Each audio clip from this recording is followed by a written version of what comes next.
नमस्कार, welcome to channel of रचित classes.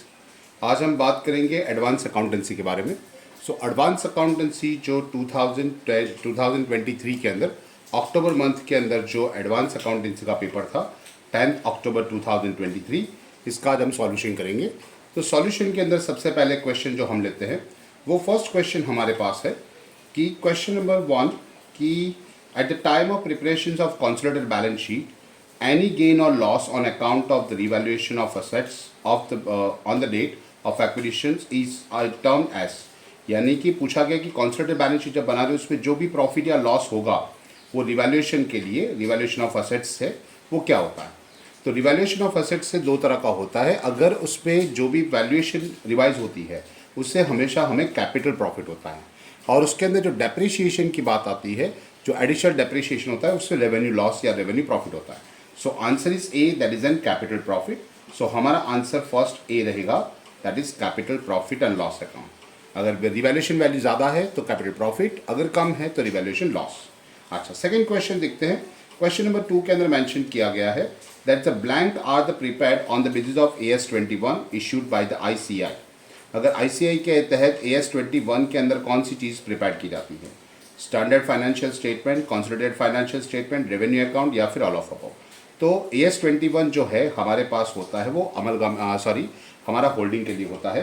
तो ऐसे केसेस के अंदर हम कंसोलिडेटेड फाइनेंशियल स्टेटमेंट बनाते हैं। ये अमालगमेशन का है, AS21 जो है उसमें कंसोलिडेटेड फाइनेंशियल स्टेटमेंट हमारे बनाया जाता है।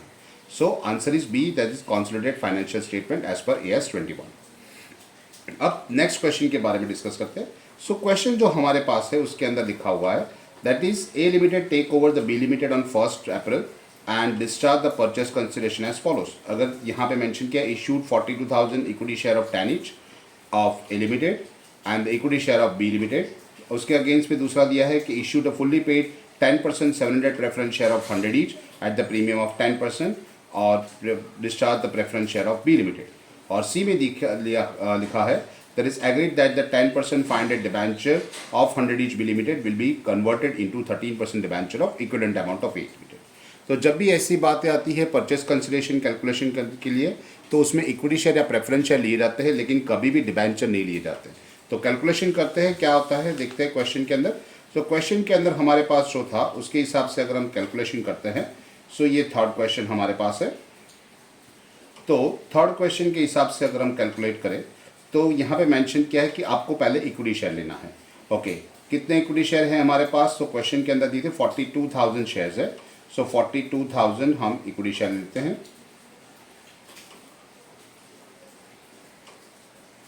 और वो इक्विटी शेयर हमें लेना है at the rate of 10 each। तो यहाँ पे हम लिख देते हैं एट द रेट ऑफ 10। हमारे पास हो जाएगा दैट इज 4,20,000। ये कैलकुलेशन हो गया। उसके साथ हमें प्रेफरेंस शेयर बोला गया था 1700 प्रेफरेंस शेयर। तो 1700 हम प्रेफरेंस शेयर लेते हैं। 1700 preference share of 10%। Okay, 10% preference share है वो। और हमारे पास कितने कौन से प्राइस के अंदर है? तो वो प्रेफरेंस शेयर हमें जो बोला गया है वो एट द रेट बताया गया है कि 100 रुपये का था, 10% प्रीमियम से, तो 110। 1700 इंटू 110 अगर हम कर देते हैं तो हमारे पास जो अमाउंट आ जाएगा वो 1,87,000 आ जाएगा। 1,87,000। कुल मिला के हमारे पास अगर इसका हम टोटल कर लेते हैं तो हमें आंसर मिलता है 6,07,000। 6,07,000 इज योर आंसर। जो कि हमारा ऑप्शन के अंदर देखा जाए तो क्वेश्चन के अंदर 6,07,000 हमारा ए का आंसर दे रखा था, ए ऑप्शन में 6,07,000। अच्छा, नेक्स्ट क्वेश्चन की ओर बढ़ते हैं। क्वेश्चन हमारे पास जो है वो फोर्थ क्वेश्चन है कि what while the preparing the consolidated balance sheet, जब आप कंसोलिडेटेड बैलेंस शीट बनाते हो, with the following is correct treatment in case of external contingent liability. यानी कंटीजेंट लायबिलिटी का मतलब क्या होता है कि जब भी आप किसी ऐसी बैलेंस शीट के अंदर जो चीज़ नहीं बताई जाती, यानी कंटीजेंट लायबिलिटी फ्यूचर में पेमेंट करना है, उसे हम कहते हैं कंटीजेंट लायबिलिटी। और एक्सटर्नल कंटीजेंट लायबिलिटी का मतलब होता है कि कोई बाहर के आदमी को अगर पेमेंट करना है तो एक्सटर्नल कहते हैं। अगर कंपनी के इंटरनली की बात करें कि यानी डायरेक्टर को या एम्प्लॉई को अगर ऐसा कुछ किसी को पेमेंट करना है तो इसे कहते हैं इंटरनल। अगर एक्सटर्नल लायबिलिटी यानी फ्यूचर लायबिलिटीज है तो फ्यूचर लायबिलिटी हमेशा फुटनोट के तहत शो की जाती है। Shown in a footnote, answer is A. Next question देखते हैं। क्वेश्चन है ऑन 1/7/2022 के limited acquired 60% shares of the way limited for ₹9 lakh and the share capital आपको दे रखा है 10,000 शेयर्स थे ₹100 के each. On 1/7/2022 the profit and loss account and general reserve shows the balance of 60,000 and 2,50,000 respectively. Okay, respectively of V Limited, and the amount of goodwill and capital reserve shown in the consolidated balance sheet as on 31st March. आपको दिखाना है कि ये इसमें क्या आएगा, या goodwill आएगी या फिर कैपिटल रिजर्व आएगा। जब भी बात आती है गुडविल और कैपिटल रिजर्व की बात करती है तो समझ लो कि आपको कॉस्ट ऑफ कंट्रोल फाइंड करना है। तो कॉस्ट ऑफ कंट्रोल फाइंड करने के लिए सबसे पहले हमें हमारा फॉर्मेट याद करना पड़ेगा। अच्छा, तो पहले हमारा फॉर्मेट याद कर लेते हैं। सो ये है हमारे पास क्वेश्चन नंबर 5। तो क्वेश्चन नंबर 5 हम सॉल्व करेंगे। सो क्वेश्चन नंबर 5 के अंदर हमारे पास जो है वो क्वेश्चन है, उसके अंदर हमें लिखा है सबसे पहले हमें क्या करना पड़ेगा कि कॉस्ट ऑफ कंट्रोल हमें जो ढूंढना है।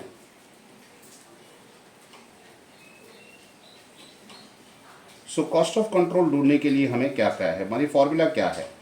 एक है होता है इन्वेस्टमेंट इन एस लिमिटेड, यानी आप एस लिमिटेड में कितना पैसा इन्वेस्ट कर चुके हो वो अमाउंट आएगा। उसमें से हमें लेस क्या करना है, लेस कर देना है original cost of investment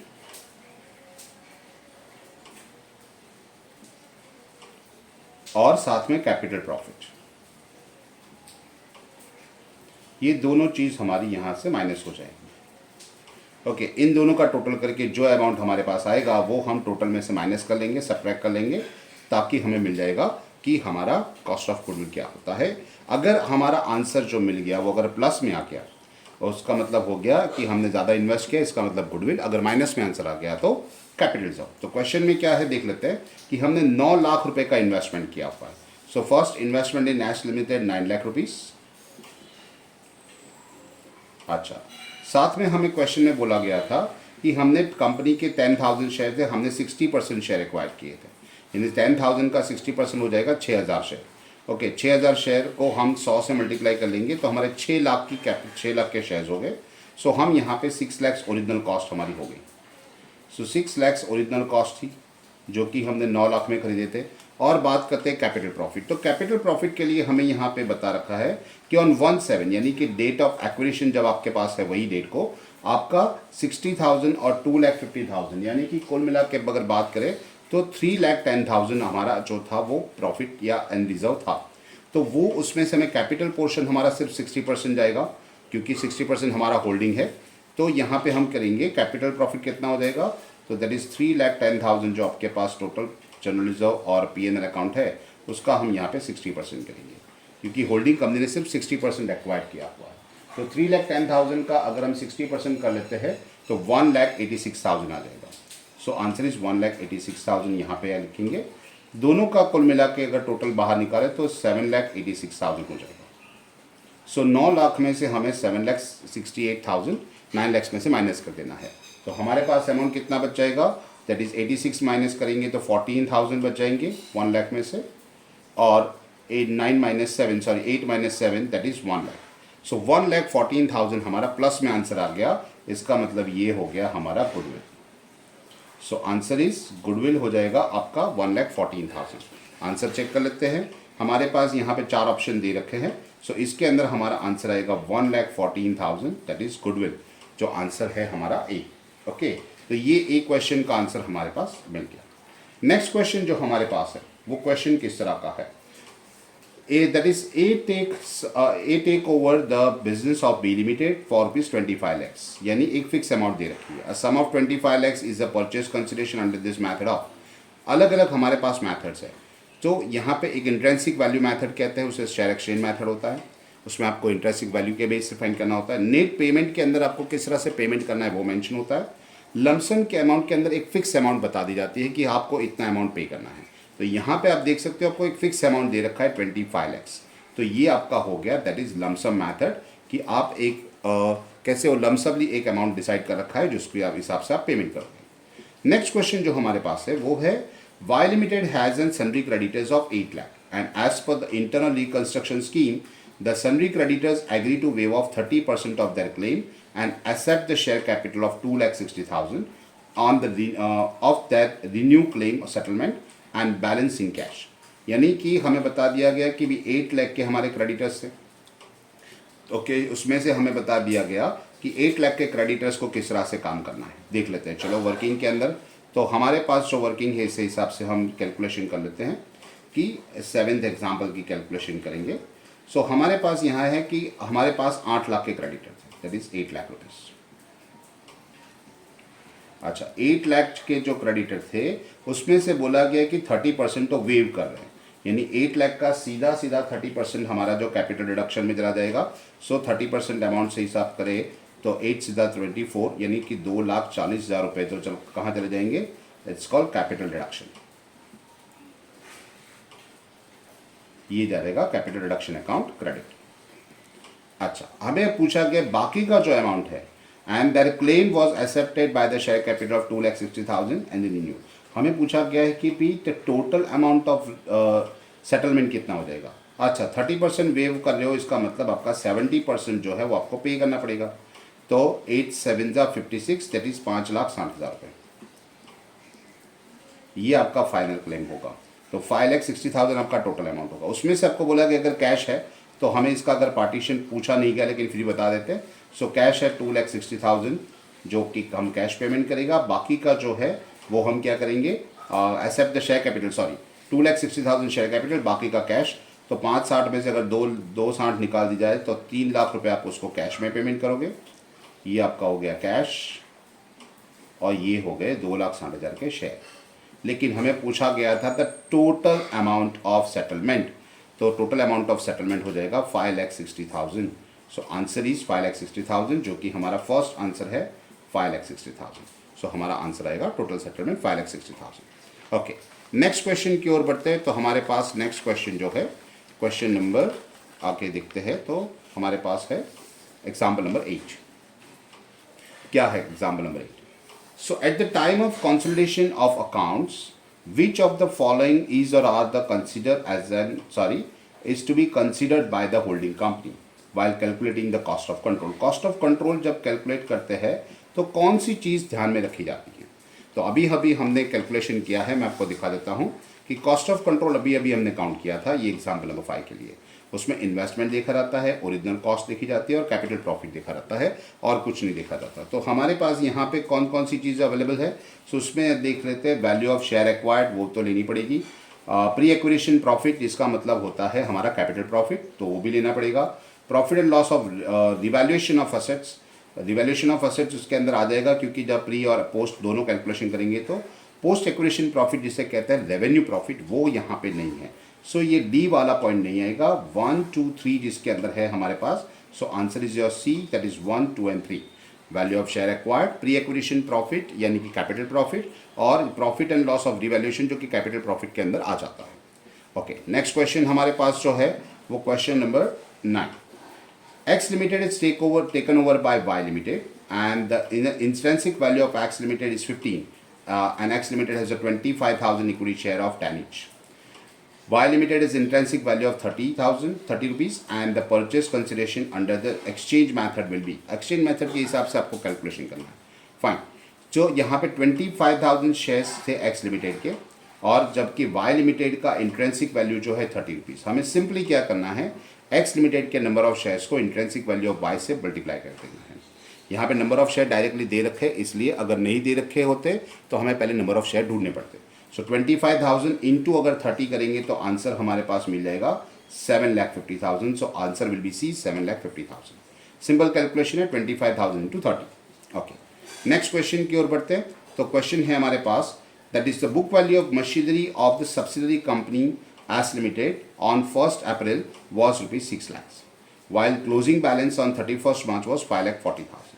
The holding company H Limited acquired the shares on 31st 7. The valuation of machinery is 9 lakh.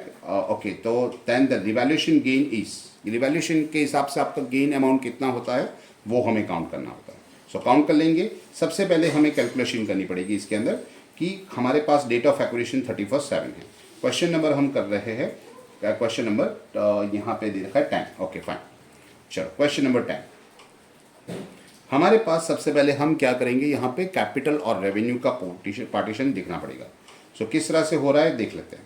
सबसे पहले हमें देखना पड़ेगा कि 17 आपकी डेट ऑफ एक्विजिशन है।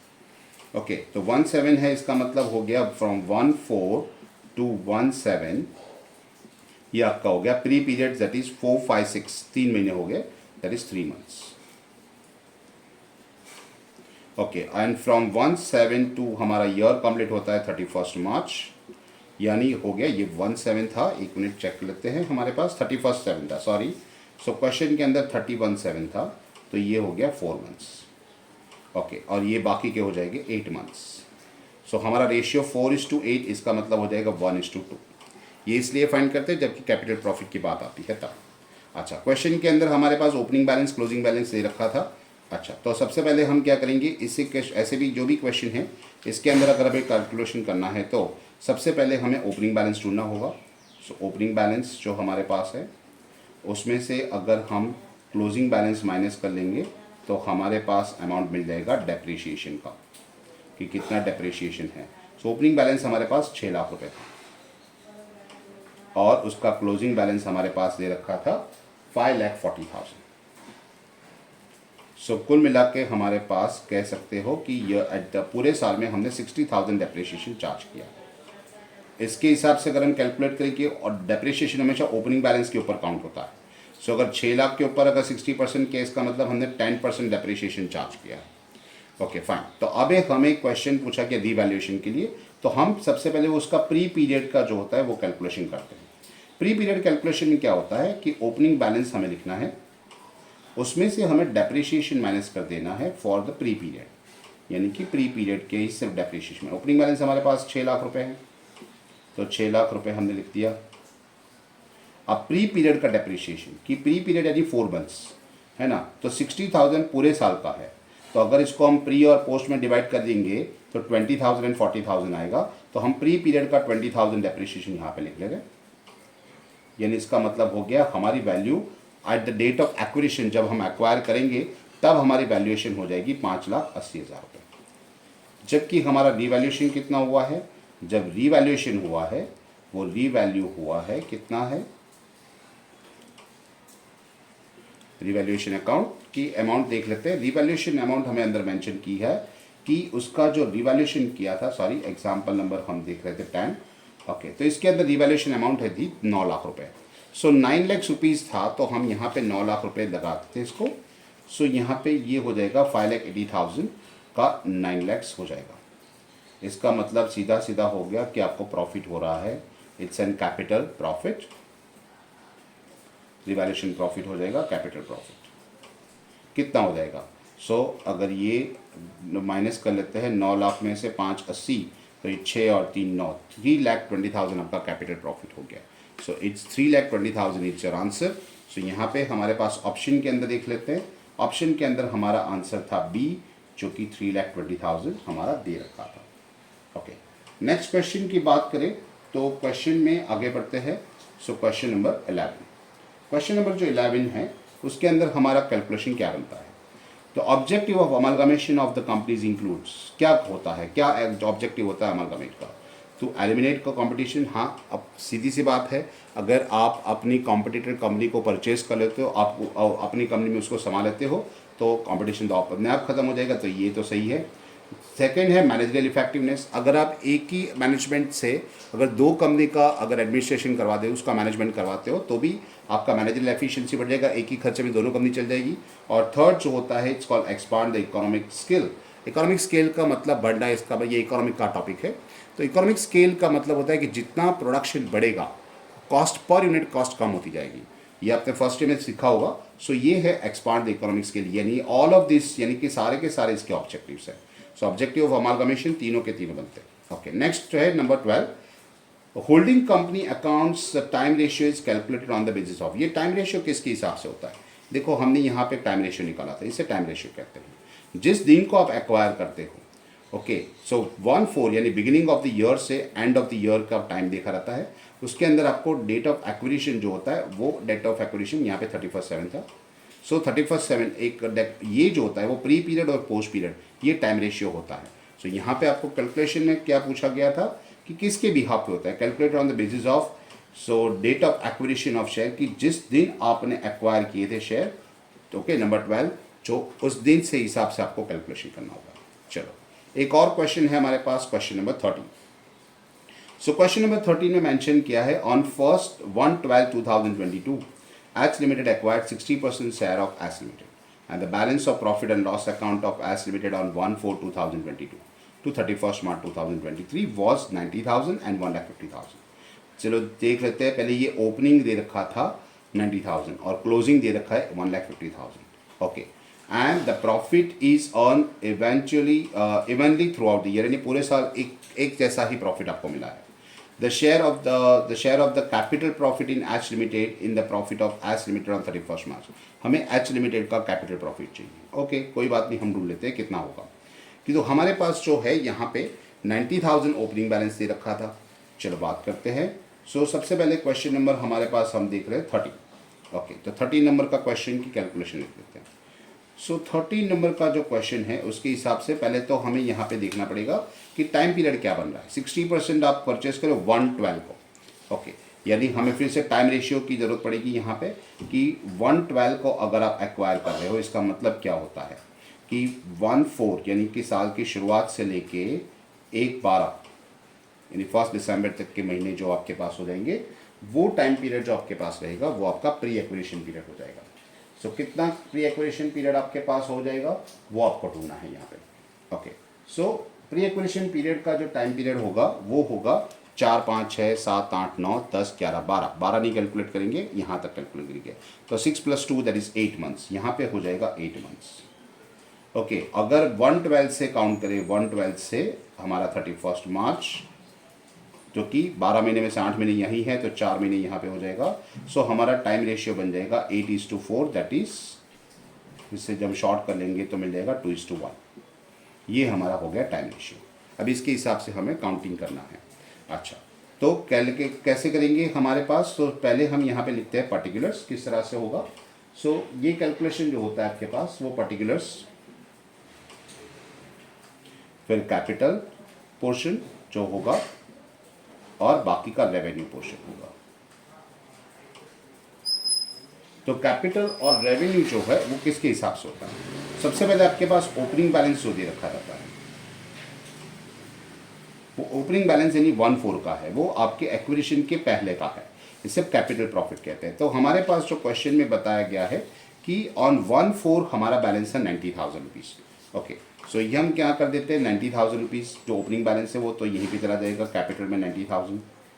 ओके, और जो क्लोजिंग बैलेंस हमारी ज़रूरत नहीं है, हमने फाइंड करना है प्रॉफिट ऑफ द ईयर, कि करंट ईयर में हमने कितना प्रॉफिट किया था, प्रॉफिट ऑफ द ईयर। हमें यहाँ पे मिसगाइड करने के लिए हमें क्लोजिंग दे रखा है, हमें ढूंढ लेना है। सो अगर ओपनिंग आपके पास यहाँ पे 90,000 है और क्लोजिंग्स 1,50,000 है, नहीं पिछले साल के एंड में आपके पास 90,000 था, इस साल के एंड में आपके पास 1.5 लाख है, इसका मतलब इन दोनों का डिफरेंस 60,000 रुपये हो गया, वो आपने करंट ईयर में ऑन कर लिया। सो प्रॉफिट हो गया करंट ईयर का 60,000, लेकिन ये 60,000 हमें सिर्फ 2:1 में डिवाइड कर देना है क्योंकि वो कैपिटल रेवेन्यू में चला जाएगा। सो 60,000 को अगर हम डिवाइड कर लें 2:1 में तो हो जाएगा 40,000 एंड 20,000, 40,000 और 20,000। तो इसके हिसाब से देखा जाए तो आपका 9 और +4 कितना हो जाएगा 13, 1,30,000। ओके, ये पूरा कैपिटल प्रॉफिट हो गया, लेकिन हमें सिर्फ होल्डिंग का पार्ट चाहिए। अगर हमें होल्डिंग का पार्ट चाहिए तो हमें इससे डिवाइड करना पड़ेगा, होल्डिंग का जो शेयर है उससे, और माइनॉरिटी का जो शेयर है वो उसमें डिवाइड हो जाएगा। यहाँ पे बताया गया था क्वेश्चन के अंदर कि क्वेश्चन में फर्स्ट मेंशन किया था कि 60% शेयर्स हमने एक्वायर कर रखे हैं, तो हमें यहाँ पे इसका 60% कर देना है, दैट इज 60% ऑफ 1,30,000। तो हम यहाँ पे निकाल देंगे 60,000, दैट इज 78,000। 1,30,000 के हिसाब से अगर हम देखें तो ये हो जाएगा 78,000। सो ये 78,000 आपका कैपिटल प्रॉफिट हो गया। सो आंसर यहाँ पे देखा जाए, सो आपका क्वेश्चन में जो आंसर मेंशन किया हुआ है, क्वेश्चन नंबर हमारा 13 था, तो ये 78,000 is your answer, answer is C. जिसका भी क्वेश्चन पेपर है थोड़ी बहुत गड़बड़ है इसमें, कोई बात नहीं। अच्छा, नेक्स्ट क्वेश्चन देख लेते हैं। The state whether the following statement is true और फॉल्स। आज सबसे पहले पता गया कि company can not convert into fully paid equity share into stock through the empowerment of the article of association. Article of association के हिसाब से सारे के सारे शेयर स्टॉक पे कन्वर्ट नहीं कर सकती, ये सही बात है। ओके, स्टॉक या शेयर्स में आपको कन्वर्ट करना है तो कन्वर्ट कर सकते हो, लेकिन लिमिटेड परसेंटेज में होता है। Second, the capital structure of the accounts denote it, दे सकता है कि भी कैपिटल स्ट्रक्चर जो कंपनी का होता है, okay, it's an credit satisfactory by the different parties and equity share holders, preference share holders, debenture holders and creditors. Okay, तो इसके हिसाब से भी देखा जाता है तो क्या होता है। सो जो ये भी है ये गलत है कि भी कैपिटल स्ट्रक्चर के अंदर अच्छा क्रेडिट ऑफ सेक्रीफाइस यही होता है, ये गलत चीज़ है। Third thing, the reduction of share capital can be done without the copy of the special resolution और of the sanction of court, यानी आपको कोई स्पेशल रिजोल्यूशन पास नहीं करना है, कोई कोर्ट से परमिशन लेनी है, इसके सिवा आप कैपिटल रिडक्शन करना चाहो तो कर सकते हो, ये बात गलत है। सो पहला सही है, दूसरा भी सही है और तीसरा गलत है। सो इसके हिसाब से अगर हम देखा जाए, सॉरी, पहला सही है, दूसरा और तीसरा दोनों गलत है। तो ऐसे केसेस में ट्रू फॉल्स फॉल्स यानी कि D is your answer, D आपका करेक्ट आंसर बन जाएगा। अच्छा, नेक्स्ट क्वेश्चन हमारे पास है जो कि क्वेश्चन नंबर 15 यहाँ पे है।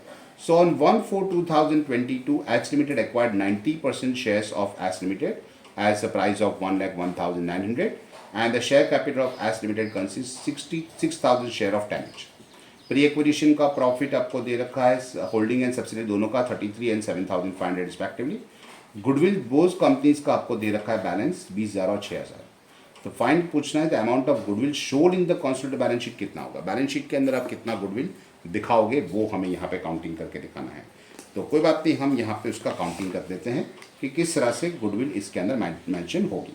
अच्छा, तो सबसे पहले हमें क्या करना होगा, हमें ढूंढना है इसके अंदर कि हमारा इन्वेस्टमेंट कितना है और किस तरह से करना है। तो कॉस्ट ऑफ कैपिटल के हिसाब से हमें गुडविल मिलता है, तो यहाँ पे हम सबसे पहले फाइंड कर लेते हैं भी कॉस्ट ऑफ कैपिटल कितना हो जाएगा। तो इसे शॉर्ट में लिख देते हैं that is cost of capital COC। उसके अंदर सबसे पहले हमें इन्वेस्टमेंट चाहिए कि भाई हमने कितना इन्वेस्ट किया हुआ है। सो इन्वेस्टमेंट इन एस लिमिटेड की बात करें तो इन्वेस्टमेंट इन एस लिमिटेड बता रखा है दैट इज 1,01,900। Okay fine. उसके अंदर हम देखा जाए तो इसके अंदर हमारा ओरिजिनल कॉस्ट माइनस करना होता है, कॉस्ट ऑफ प्रोडक्ट के लिए लेस कर देते हैं उसका original cost. Original cost of shares कितने थे, तो हमने 90% शेयर्स रखे थे। टोटल शेयर कैपिटल कितना था, 6,000 शेयर थे। ओके, एस लिमिटेड के 6,000, तो 6,000 का 90% हमारे पास हो जाएगा। सो 6,000 इंटू 10 यानी 60,000 का 90% डायरेक्टली कर लेते हैं। सो यहाँ पे लिख देता हूँ कि 60,000 शेयर्स जो हमारे पास थे उसका 90% हम शेयर एक्वायर कर रहे हैं, तो ये हो गया 54,000, यानी यहाँ हो जाएगा 54,000 अंदर की साइड, इसलिए कि इसके साथ उसका कैपिटल प्रॉफिट भी लिखा जाता है। सो कैपिटल प्रॉफिट कितना हो जाएगा, वो कैपिटल प्रॉफिट भी लिख लेते हैं यहाँ पे कितना होता है।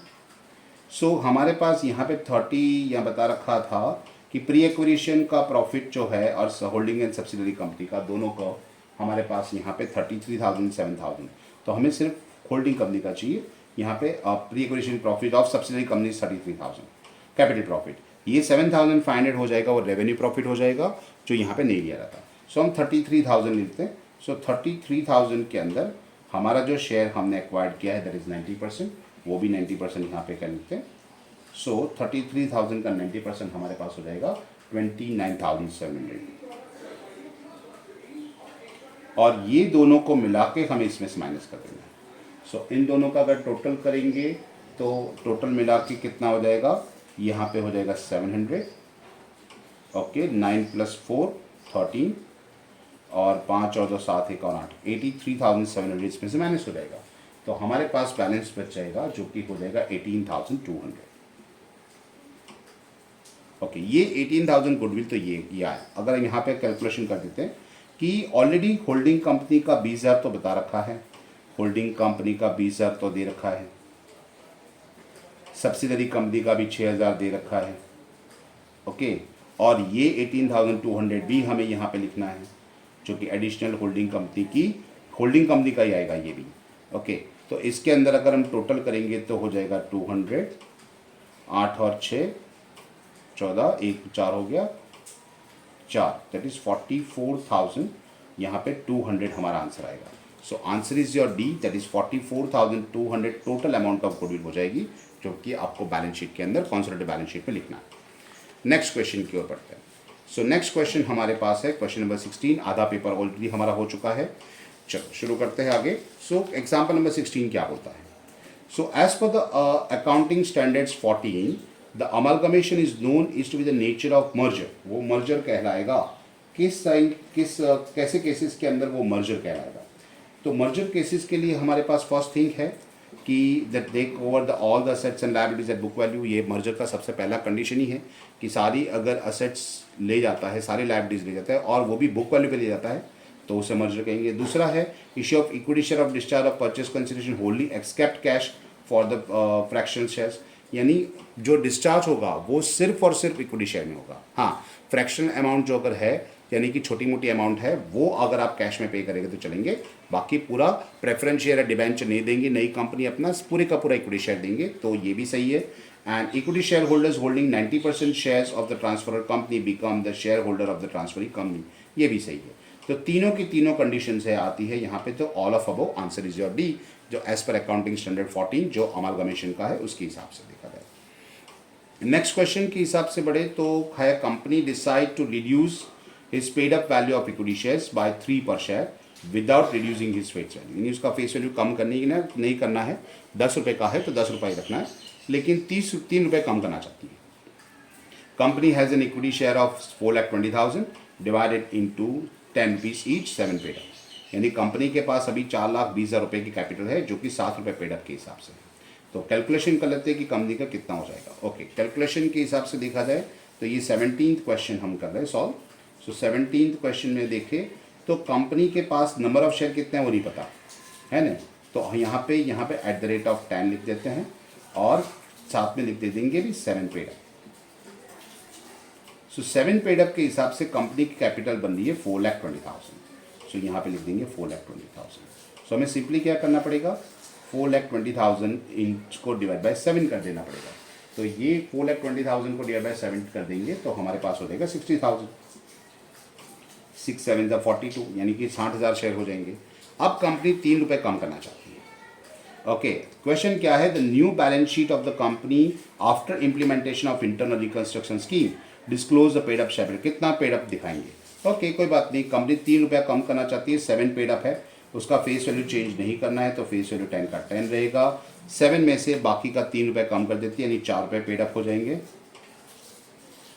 तो ये हो गया 60,000 शेयर्स का 4 पेड अप यानी कि 2,40,000। पूरा उल्टा हो गया, 420 का 240 हो गया। सो यहाँ पे आंसर आ जाएगा B, that is 2,40,000 should be describe in a due balance sheet. Okay, next question number 18। So holding company shares in the share in the revenue profit of the subsidiary company is adjusted into, कहाँ adjust होता है? तो ये जो होता है ये cost of control के अंदर सिर्फ और सिर्फ कैपिटल प्रॉफिट लिखा रहता है, जो कि हमने आगे भी कैलकुलेशन किया। यहाँ सिर्फ कैपिटल प्रॉफिट हम मेंशन करते हैं और कुछ भी मेंशन नहीं करते। जो रेवेन्यू प्रॉफिट होगा वो कहाँ जाएगा?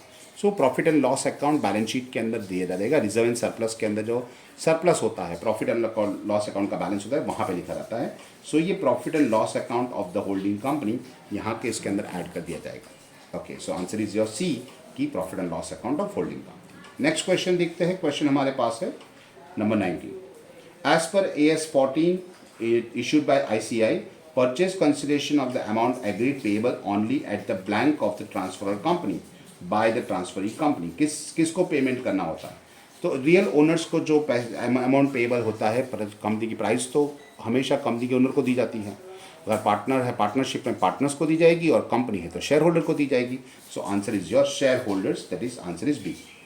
Number 20, during the financial year 22-23 the share capital of AS Limited consists 1,50,000 shares of the TAN each fully paid up. On 1st February 2023, AS Limited acquired 1 lakh equity share of AS Limited as at par, यानी कि at par का मतलब होता है 10 रुपये की कीमत में।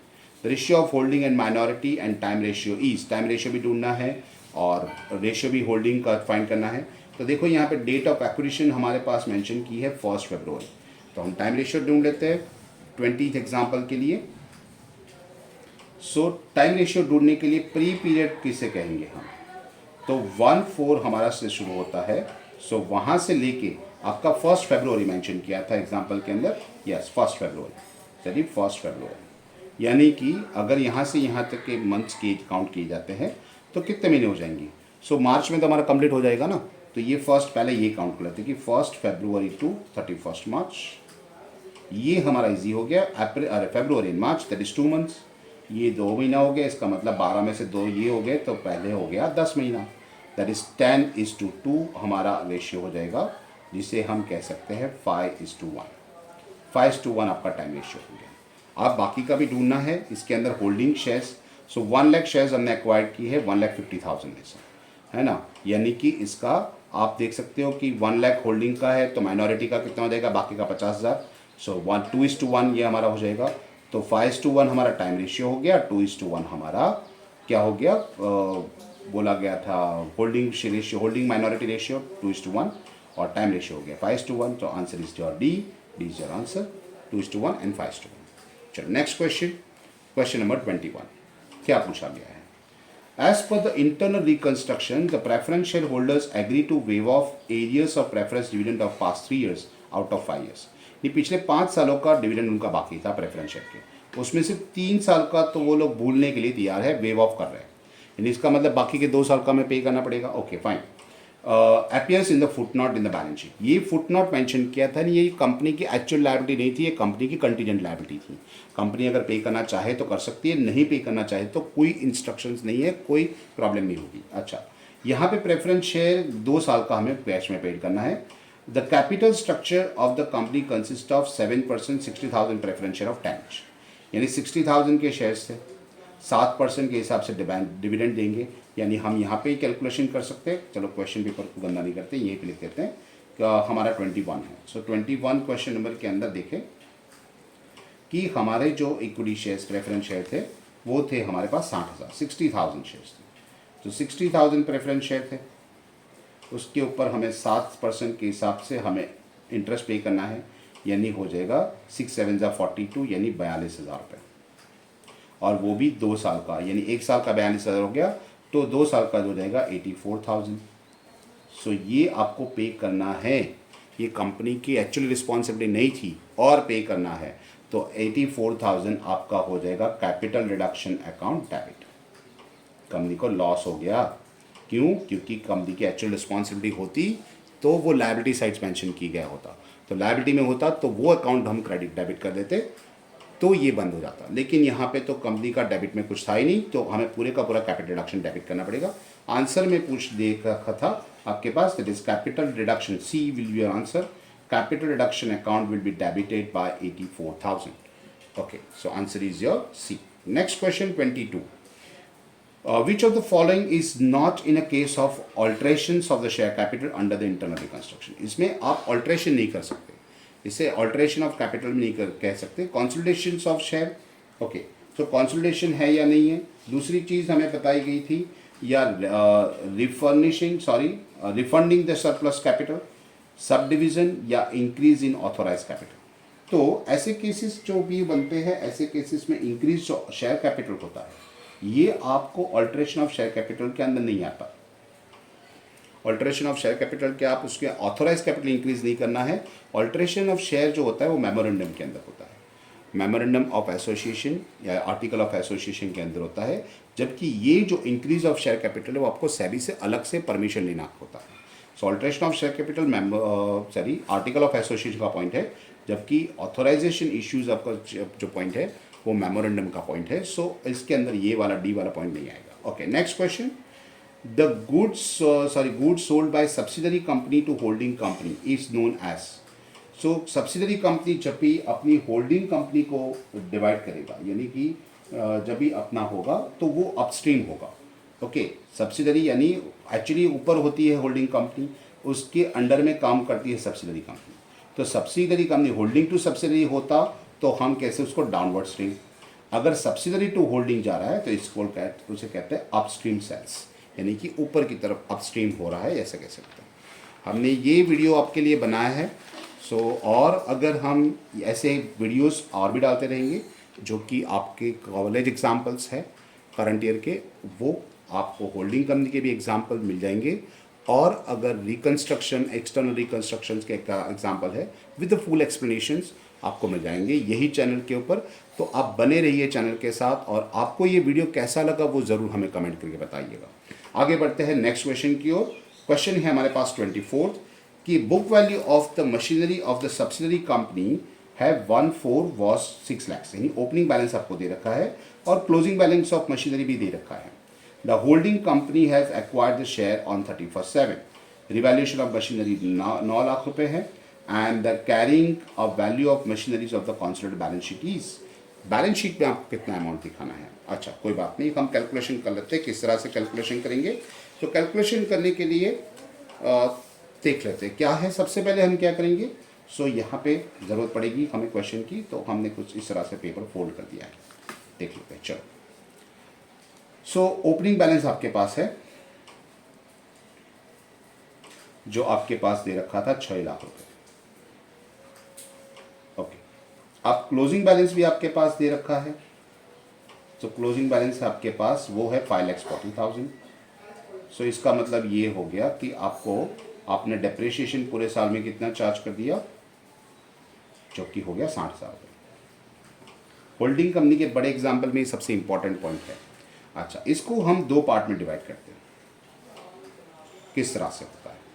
इसके अंदर हमारे पास जो होता है ये होता है प्री एक्विजिशन पीरियड का, और ये होता है पोस्ट एक्विजिशन पीरियड का। अच्छा, तो प्री एक्विजिशन पीरियड में किस तरह से दिखाया जाता है वो मैं बता दूँ आपको कि यहाँ पे आपको ओपनिंग बैलेंस लिखना है, उसमें से माइनस आपको डेप्रिसिएशन कर देना है सिर्फ पीरी पीरियड का। ओके, जो आपको मिल जाएगा वो book value at the date of acquisition मिल जाएगी। ओके, उसके अंदर आपको रिवैल्यूएशन करना है, रिवैल्यू जो वैल्यू होती है, और इसके हिसाब से आपको कैपिटल प्रॉफिट मिल जाएगा या फिर कैपिटल लॉस मिल जाएगा। ओके, कैपिटल यहाँ पे लिखता हूँ, प्रॉफिट लॉस बाद में डिसाइड करेंगे। पोस्ट पीरियड में क्या होता है? पोस्ट पीरियड के अंदर आपको क्या होता है, डेप्रिसिएशन ऑलरेडी चार्ज,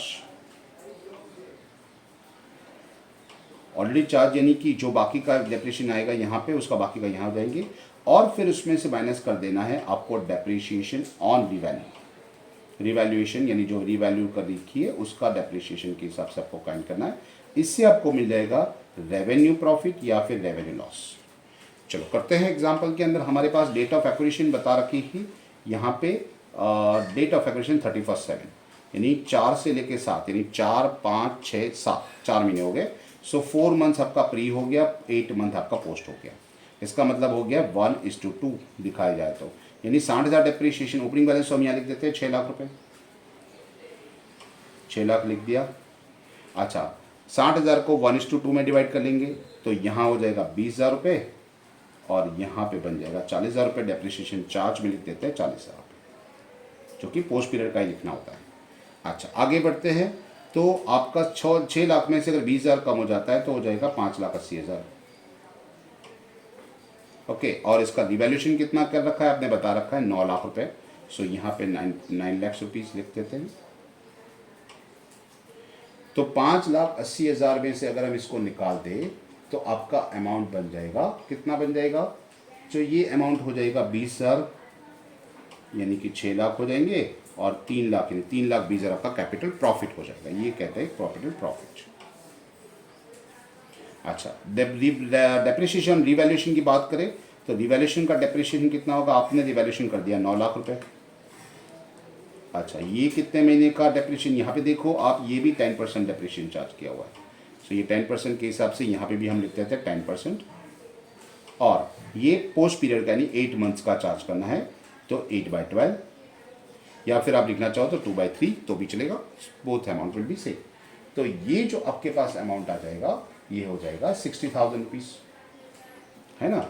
90,000, 9 लाख का 10% 90,000, 90,000 डिवाइड बाई 8/12। ओके, तो आपके पास अमाउंट हो जाएगा 60,000। इसका मतलब ये हो गया कि आपको रिवैल्यूएशन लॉस हो जाता है। एक चीज़ और बता दूं, यहाँ कैपिटल प्रॉफिट होता है तो यहाँ रिवैल्यूएशन लॉस ही होगा, और यहाँ अगर कैपिटल लॉस हो गया तो समझ लो यहाँ कैपिटल रेवेन्यू प्रॉफिट होगा। तो ये 20,000 रुपये का आपका लॉस हो गया। लॉस है तो माइनस करेंगे, ऑफकोर्स माइनस साइन करेंगे। अच्छा, अभी बैलेंस शीट में किस तरह से दिखाएंगे? समझ लो ये आपकी बैलेंस शीट की बना रहे, बैलेंस शीट। उसमें असेट साइड पे हम हमारे बता रहे थे कि भाई हमारा मशीनरी कितना था, तो मशीनरी हम दिखा देंगे जो कि हमारा क्लोजिंग बैलेंस लिखा रहता है 5,40,000। सिंपल बता रहा हूँ, सिंपल मैथ है। इसके अंदर आपको सिर्फ कैपिटल प्रॉफिट है तो ऐड कर देना है कैपिटल प्रॉफिट, जो कि हमारे पास 3,20,000 है, और रेवेन्यू लॉस है तो माइनस कर देंगे रेवेन्यू लॉस जो कि 20,000 है, तो ये माइनस कर देंगे तो 5 और 3 8,00,000, 8,40,000 हो जाएगा। सो 8,40,000 इज योर आंसर। ये आपका आंसर हो गया। देख लेते हैं हमारे ऑप्शन में अंदर है कि नहीं है। तो यहाँ आंसर सी है 8,40,000, जो कि आपका क्या हो जाएगा कैपिटल। यहाँ नई बैलेंस शीट के अंदर आपको ऐसे दिखाना होता है कि किस तरह से आपको एंट्री यहाँ पे आएगी। ओके, तो ये क्वेश्चन आपके पास है 8,40,000 इस तरह से काउंट होगा। नेक्स्ट क्वेश्चन की ओर बढ़ते हैं। तो क्वेश्चन हमारे पास कुछ है इस तरह से। हाँ, under the internal reconstruction system, अगर इसके इंटरनल रिकंस्ट्रक्शन स्कीम की बात करें तो अनरिकॉर्डेड लायबिलिटीज है 40,000 रुपये in settle by the company at ₹10,000। Unrecorded थी, हमने 10,000 में सेटल कर दी। सो अनपेड अमाउंट कितना अनपेड अमाउंट हो जाएगा। देखो ये अनरिकॉर्डेड थी, सो अनरिकॉर्डेड था इसका मतलब हमारी एक्चुअली वो लायबिलिटी थी ही नहीं, और हमने 10,000 में उसको सेटल कर दिया। इसका मतलब 40,000 का कोई फ़ायदा वायदा नहीं हुआ हमें। अगर फ़ायदा होता तो कैपिटल रिडक्शन में लिखते, लेकिन ये रिकॉर्डेड लायबिलिटी होती तो यहाँ पे not to be recorded at all, यहाँ पे कुछ लिखने की ज़रूरत नहीं है। चलो, तो हो गया। ऐसे ही बढ़िया सा क्वेश्चन था, ऐसे ही क्वेश्चन पूछने चाहिए एग्जाम में, सब बच्चे पास हो जाएंगे। So 26, next blank account is open in the books of transfer company to incorporated or statutory reserve or the transfer company। यानी किस तरह का होता है open a bank account of transfer company के अंदर, किस तरह कौन सी एडजस्टमेंट में होता है इनकॉर्पोरेशन और the statutory reserve. Statutory reserve के अंदर ये जो होता है वो अमालगमेशन एडजस्टमेंट अकाउंट होता है कि जो भी कंपनी है ट्रांसफरी कंपनी यानी सेलिंग कंपनी, जो सेलिंग कंपनी या परचेजिंग कंपनी के बुक्स में दिखाता है वो अमालगमेशन एडजस्टमेंट अकाउंट होता है। नेक्स्ट क्वेश्चन, हम 10 थोड़े क्वेश्चन दूर है। While preparing the consolidated balance sheet, the share capital held by the outsiders, if we add the pre-acquisition and post-acquisition profit of the proportionate to the share held by those outsiders, results into figure will be। देखो outsiders का मतलब क्या होता है कि जो भी company है उसके 60% 70% शेयर्स जो है वो होल्डिंग कंपनी ने एक्वायर की है, तो बाकी के 30% जो होंगे वो सब्सिडरी कंपनी के हो जाएंगे। तो सब्सिडरी कंपनी जो है वो आउटसाइडर्स कहलाएंगे एंड उसे माइनॉरिटी इंटरेस्ट में डाला जाता है। उसी के अंदर क्या होगा, इसका प्री एक्विजिशन और पोस्ट एक्विजिशन प्रॉफिट भी इसके अंदर ऐड किया जाएगा, तो इसे कहते हैं माइनॉरिटी इंटरेस्ट। माइनॉरिटी इंटरेस्ट कैसे बनता है, share held by the outsiders, उसके अंदर plus capital profit of minority और रेवेन्यू प्रॉफिट ऑफ माइनॉरिटी, ये तीनों का टोटल करोगे तो आपको मिल जाएगा माइनॉरिटी इंटरेस्ट। अच्छा, example number 28, AB Limited issued the 8% debenture of 9 lakhs as per the reconstruction scheme, and it has decided to new debenture of existing debentures holders carrying the interest of 12% per annum। यानी 8% के debenture थे हमारे पास, 9 लाख के debenture थे 8% वाले। Okay, उसके against में आपको क्या क्वेश्चन बोला गया था कि इसके अगेंस्ट में हम हमारे नए डिबेंचर देंगे, वो भी कैसे बोला गया था, 8% की जगह 12% इंटरेस्ट आपको देना है। ओके, सो पेज फोल्ड कर दिया हमने। सो यहाँ पे बोला गया था लेकिन the value of the interest income of debenture holder is maintain का मतलब होता है सेम वैल्यू होनी चाहिए। तो कितने डिबेंचर इश्यू किए होंगे, तो कैलकुलेशन कर लेते हैं। चलो कोई बात नहीं, बढ़िया सा क्वेश्चन है। तो 28 के अंदर देखा जाए, यहाँ पे हम देखें तो सबसे पहले हमारे पास 9 लाख के डिबेंचर, 9 लाख के डिबेंचर, उसका 8% के अगर हम इंटरेस्ट काउंट कर देते हैं तो 72,000 यानी कि 72,000 रुपये हो जाता है। हमें इंटरेस्ट अभी इतना ही रखना है 72,000। क्वेश्चन में बोला गया कि सो क्या इंटरेस्ट मेंटेन रहना चाहिए, लेकिन ये 12% के हिसाब से है, नए डिबेंचर 12% के हैं, ये ओल्ड वाले यानी पुराने वाले थे, उसके बदले में हमें नए देने हैं जो न्यू डिबेंचर, लेकिन वो भी सेम 72,000 इंटरेस्ट के थे। तो हम 72,000 को डिवाइड बाय 12% कर लेंगे तो हमें 6 लाख मिलेगा। तो 6 लाख के नए डिबेंचर हुए सिंपल, तो 6 12 72, तो ये हो जाएगा 6 लाख डिबेंचर। तो हमारा आंसर हो जाएगा 6 lakh. So answer will be A, that is 6 lakh debenture should be issued for the purpose of same remit of interest. Okay, next question देख लेते हैं 29। Debtors of 20,000 and 10,000, the creditors amounted 30,000 and 35,000 respectively to the holding company, respectively. And during the year, subsidiary company has sold the goods worth rupees 7,000 credited to holding company and purchased the goods from 6,000 credited to holding company. अच्छा, इसका मतलब क्या हो गया? यहाँ पे बोला गया है 29th एग्जाम्पल देखते हैं हम।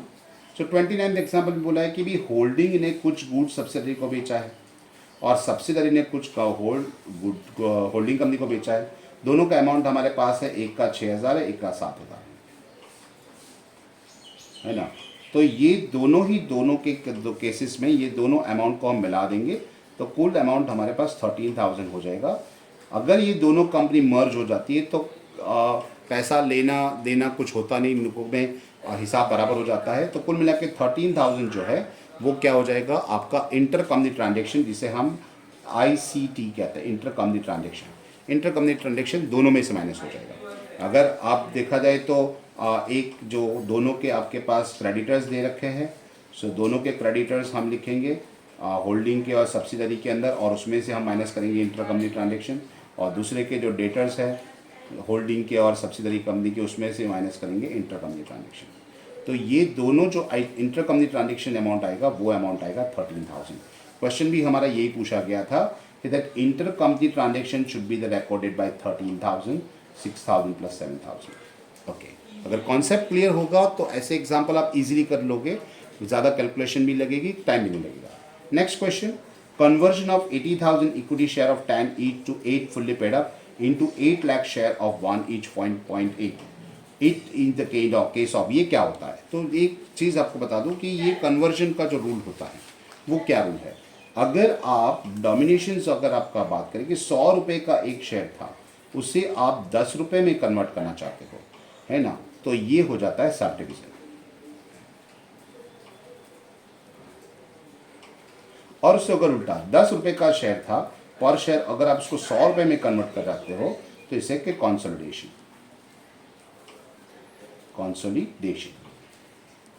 आप देख लो, आपको यहाँ पे क्या बोला गया था कि 10 रुपये का शेयर था, 8 पेड अप था, आप इसको कितना बना रहे हो, 80 पैसा पेड अप कन्वर्ट कर रहे हो, यानी बड़े से छोटा में कन्वर्ट कर रहे हो, तो इसे कहते हैं सब डिवीजन।